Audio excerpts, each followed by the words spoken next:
تم مقدر کے پیچھے مت بھاگو بلکہ مقدر بنانے والے کو تلاش کرو، پھر دیکھو کیسے سب کچھ بدل جائے گا۔ حضرت علی رضی اللہ تعالیٰ عنہ نے فرمایا، اگر میری زندگی میں دکھ نہ ہوتے تو میں اپنے پاک رب کے ساتھ دعا کا رشتہ کیسے نبھاتا۔ تمہاری امید کو اللہ پاک اب تک اس لیے برقرار رکھے ہوئے ہے کیونکہ اس نے تمہیں عطا کرنے کی ساری تیاری کی ہوئی ہے۔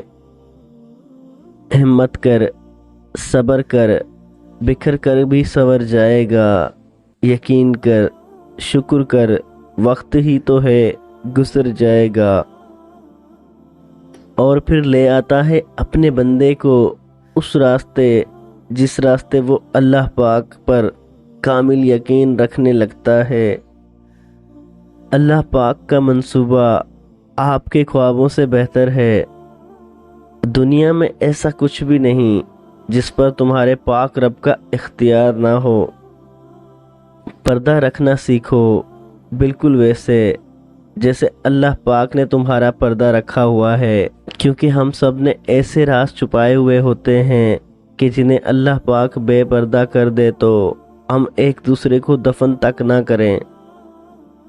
جب دل ضد پر آتا ہے تب اللہ پاک امتحان دے کر آزماتا ہے۔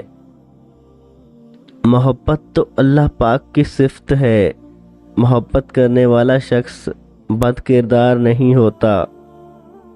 دل سے دعا کرو تو اللہ پاک کیسے نہیں رکھے گا تمہارا دل۔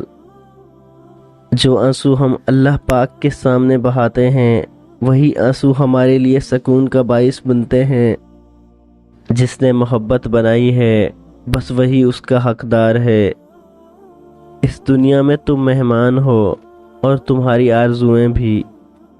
جو دل دوسروں کی تکلیف پر بے چین ہو جائے اس دل میں اللہ پاک رہتا ہے۔